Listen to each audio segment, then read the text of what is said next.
Esse vídeo que eu fiz aqui gerou algumas tretólias nos comentários. Afinal de contas, os seres humanos e os chimpanzés conseguem gerar um híbrido? Essa foi a pergunta que eu respondi nesse vídeo. Recomendo vocês assistirem ele primeiro, se vocês não assistiram. Dá uma olhadinha lá nos comentários e depois vem aqui para esse vídeo. Afinal de contas, foi por isso que eu resolvi fazer esse vídeo. Justamente porque eu vi algumas respostas, algumas dúvidas que as pessoas tinham e que eu achei curioso isso aqui. Dá para fazer um vídeo em cima disso. Só uma nota, primeiramente, que é o seguinte. Me entristece um pouco ver a forma como que a gente se comunica na internet hoje, sabe? Quando a gente bate ideias e elas não se alinham, né? A gente acaba atacando muito as pessoas. Então, isso é mais um desabafo mesmo. A gente perdeu essa capacidade de comunicação, sabe?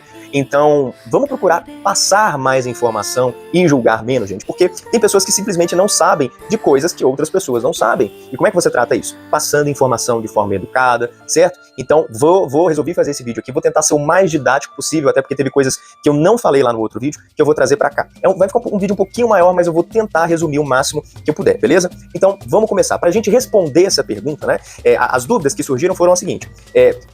Não dá pra gente ter um híbrido entre humanos e chimpanzés, mas o DNA deles não é tão parecido, não é 99,7%?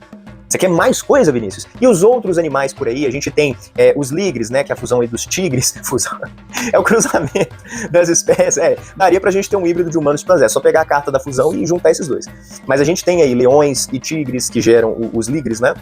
A gente tem cavalos e burros que geram as mulas, fora outros animais que conseguem gerar híbridos, tá? Então, se existe essa capacidade, né, de gerar híbridos em outras espécies, por que não com a nossa, se a gente é tão parecido? Afinal, a gente não veio do macaco? Isso eu posso falar em outro vídeo, né? Mas a gente não veio do macaco, não é bem assim.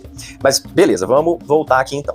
Pra gente entender o início desse processo, a gente tem que saber como funciona a reprodução sexuada. Sexo. Então beleza, a reprodução sexuada, ela depende de dois fatores, que é basicamente a unificação entre os dois gametas. No caso do macho, o esperma, e no caso da fêmea, o óvulo. Cada um desses dois gametas está trazendo informação genética de cada um desses indivíduos, certo? E essa informação genética, ela fica armazenada nos cromossomos. Então, durante a formação desse embrião, esses cromossomos, eles precisam se alinhar corretamente. Beleza. Agora, o que a gente precisa para gerar um híbrido? Vamos colocar que a gente precisa aqui de 3 fatores, tá? Bom, primeiro, a gente precisa de uma compatibilidade genética. Vou dar o exemplo aqui dos leões e dos tigres. Todos eles pertencem ao gênero Panthera. Eles têm uma genética muito parecida e isso permite o desenvolvimento dos embriões. A segunda etapa aqui seria a compatibilidade dos cromossomos, tanto em número quanto em estrutura. A gente não pode esquecer disso. Eu vou até dar o exemplo que vocês deram aqui nos comentários, que foram dos cavalos, que tem 64 cromossomos, e dos burros, que tem 62. Apesar dessa diferença, ainda há uma estrutura muito parecida que permite essa formação desse embrião, certo? E por último, e não menos importante, a gente tem algumas barreiras biológicas.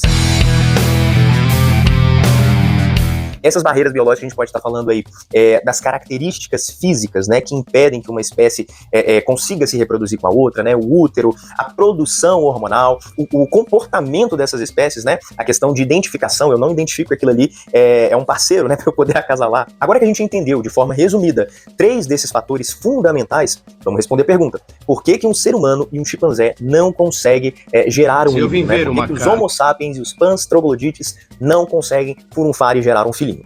Bom, sim, existe uma compatibilidade genética muito grande entre nós e os chimpanzés, 99%. Os bonobos também, 98%. Mas isso ainda não é o suficiente, porque não depende só disso. Vou dar um exemplo prático.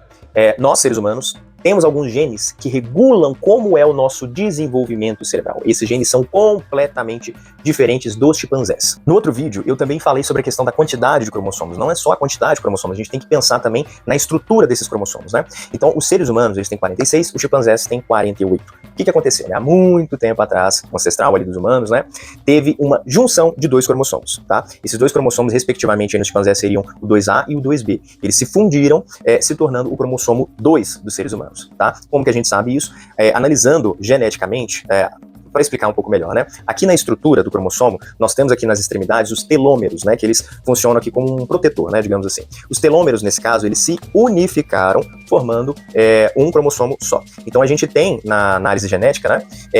Essa evidência de 2 telômeros aqui, sabe? A gente tem os centrômeros também, que quando você analisa geneticamente, né, eles são extremamente importantes na questão aí da divisão celular, e quando você analisa o cromossomo 2, você vê que nos telômeros a gente tem um ativo e um meio inativo, né, que seria a marca ali dessa fusão, digamos assim, sabe?